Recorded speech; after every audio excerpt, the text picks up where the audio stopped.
नमस्कार, मैं प्रीतेश सिंह और आप सभी का स्वागत है न्यूज़ 18 डिजिटल पे। आज हमारे साथ है बनारस के, जिसे हम अध्यात्म की नगरी भी कहते हैं और काशी के नाम से भी जानते हैं। वहाँ के मशहूर पंडित आशुतोष चतुर्वेदी जी। और आज हम उनसे जानने की कोशिश करेंगे कि चंद्र ग्रहण कब है, कैसे है, किन राशियों पर उसका असर पड़ने वाला है, किनको होने वाला है धन लाभ और किन्हें होने वाली है हानि। हमारे प्रोग्राम में बहुत-बहुत स्वागत है आशुतोष जी। जी। सबसे पहले तो जानना चाहेंगे कि चंद्र ग्रहण कब है और इसका असर किन-किन लोगों पर पड़ने वाला है? पहले नमस्कार, जय बाबा विश्वनाथ, जय मां अन्नपूर्णा जी और छोटे लोगों को आशीर्वाद। और आज 28 अक्टूबर 2023 दिन शनिवार को खंडग्रास चंद्र ग्रहण लग रहा है, जो कि रात्रि 28 की रात्रि और तारीख उसका बदल जाएगा, 29 हो जाएगा। रात्रि में 1:05 पे वह चंद्र ग्रहण स्पर्श होगा और मध्य उसका है 1:44 पे और रात्रि उसका मोक्ष होगा 2:44 पर। यह समय है भारतीय समयानुसार, यह निर्धारित है। और 12 राशियों में चंद्र ग्रहण किन राशियों को लाभ देगा और किन राशियों को हानि पहुंचाएगा, वह आपका फल है। मेष राशि को तो घात, रोग, पीड़ा इत्यादि से कष्ट होगा। वृष राशि को हानि हो जाएगा। और मिथुन राशि के जितने जातक है उनको लाभ होगा, व्यापार लाभ, धन लाभ, अचानक कहीं से जमीन लाभ इत्यादि लाभ उनको प्राप्त होगा। कर्क राशि वाले जातक को सुख सौभाग्य की समृद्धि प्राप्त होगी। और सिंह राशि वाले जातक का मान सम्मान का नाश होगा, उनको लांछना लगाया जाएगा, आरोप प्रत्यारोप इत्यादि से वह घिरे रहेंगे।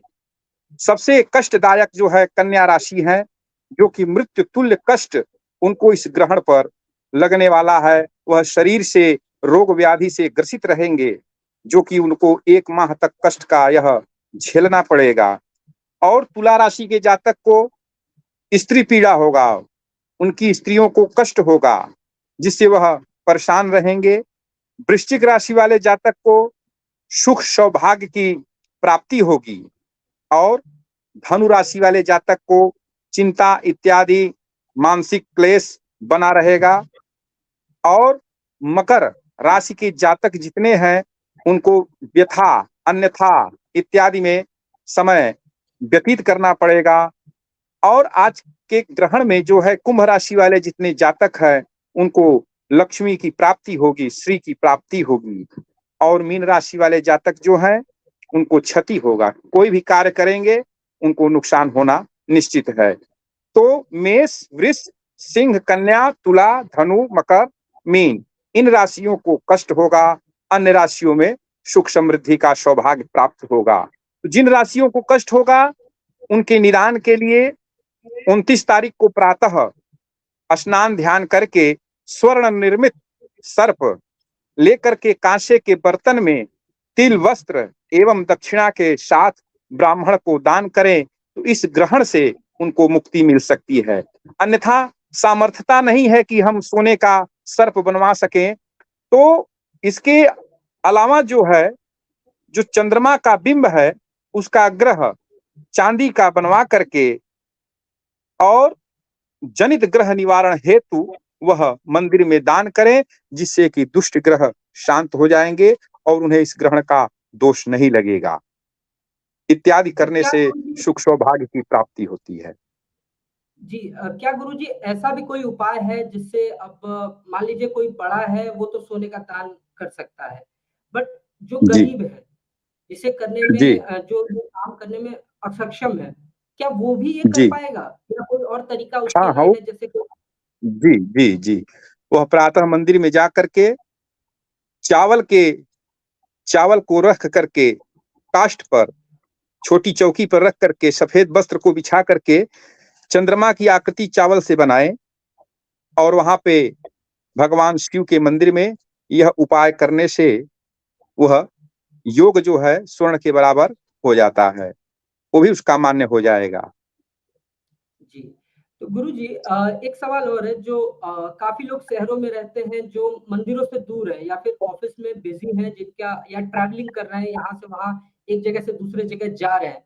तो उनके लिए क्या जी। उपाय हो सकता है? क्या कोई रंग के कपड़े पहनने से या कोई अंक जो उनके लिए शुभ हो सके, जो वो काम क्रिया में अपने लगा सकें?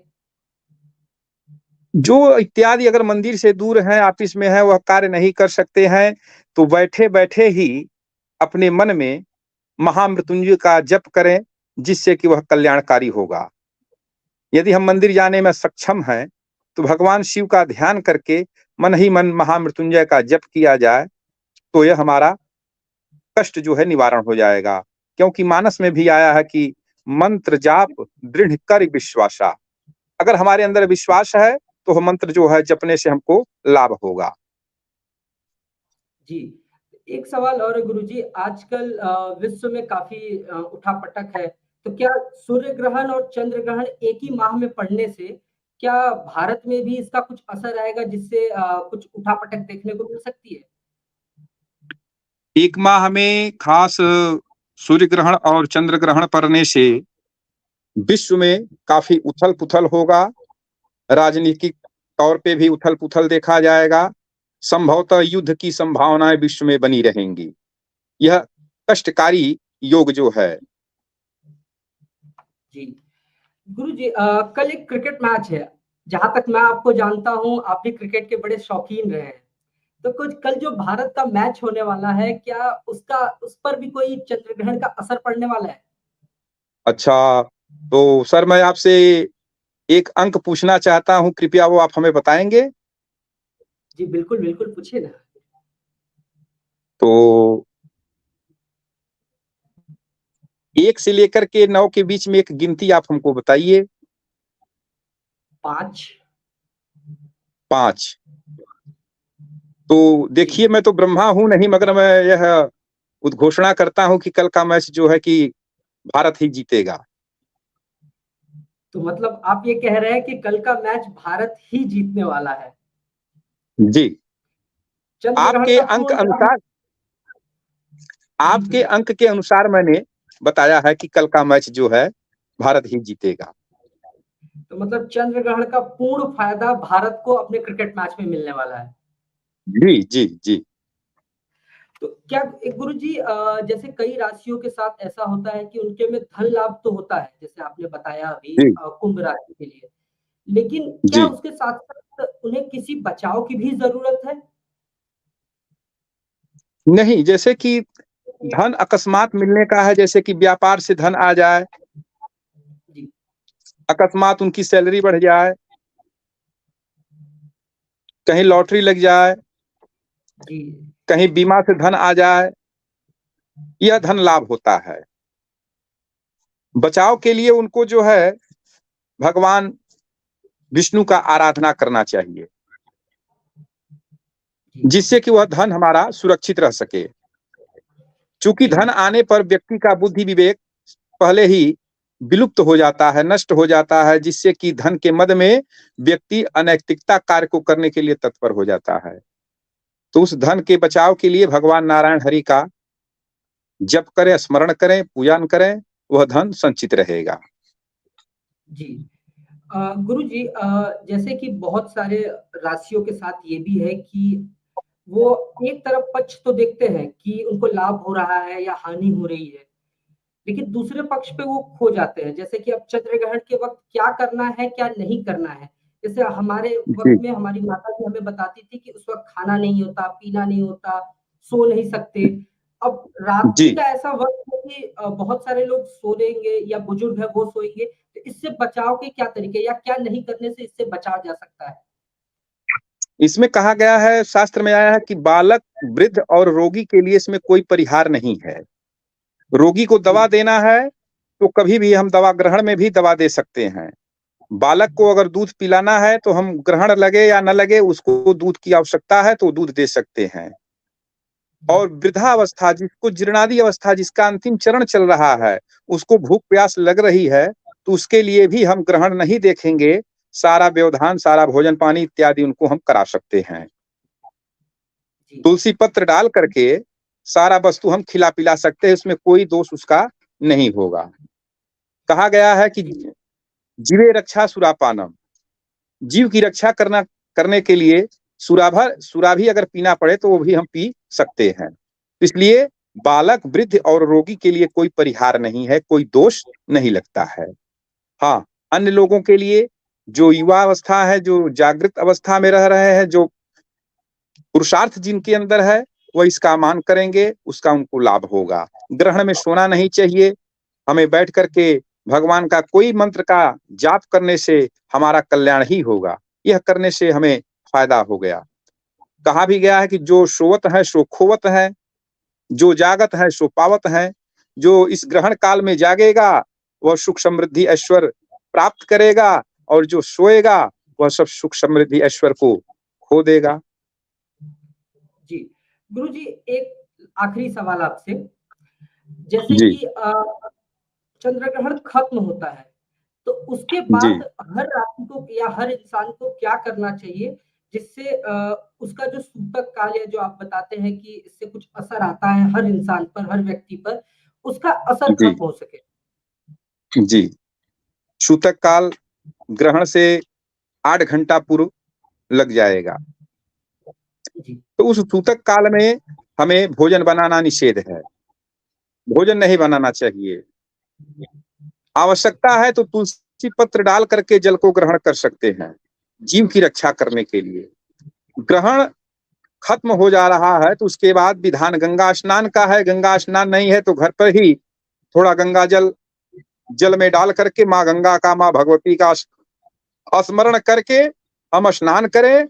स्नान करने के बाद कुछ अन्न का दान दक्षिणा सहित अपना नाम, अपना गोत्र ले करके हम उसको स्पर्श करके किसी मंदिर में जा करके किसी भी ब्राह्मण को हम दे देंगे, उसका फल प्राप्त हमें होगा। जी गुरु जी, बहुत बहुत धन्यवाद। अगर आप किसी ऐसे मंत्र को बता सके जो खास उसी चंद्र ग्रहण के वक्त हम कर सके तो हमारे दर्शकों को वो भी काफी फायदेमंद हो सकता है। जी जैसे कोई ऐसा मंत्र हो जो चंद्र ग्रहण के वक्त दर्शक बोले और उससे उनको लाभ हो, उसका असर कम पड़े, उस सूतक काल का असर उनके ऊपर कम पड़े, तो ये हमारे दर्शकों के लिए काफी फायदेमंद हो सकता है। जी जी अवश्य। चंद्र ग्रहण के समय जो है कि एक मंत्र है, उसे अगर हम जपा जाए तो हमारा कल्याण होगा। जी वह मंत्र है तमोमय महाभीम सोम सूर्य विमर्दनम हेमनाग प्रदानेन मम शांति प्रदो भव। इस मंत्र का हम निरंतर जप करेंगे तो सूर्य और चंद्र ग्रहण के पापों से हम बच सकते हैं। जी जी गुरु जी, बहुत बहुत धन्यवाद आपका हमारे साथ जुड़ने के लिए और दर्शकों को बताने के लिए कि चंद्र ग्रहण में किस किस तरीके से बचा जा सकता है और क्या क्या उपाय है जिससे उनको लाभ जी मिल सकता है और जो हानि होने वाली है उससे बचाव किया जा सकता है। जी जी बहुत बहुत धन्यवाद गुरु जी। जय बाबा विश्वनाथ।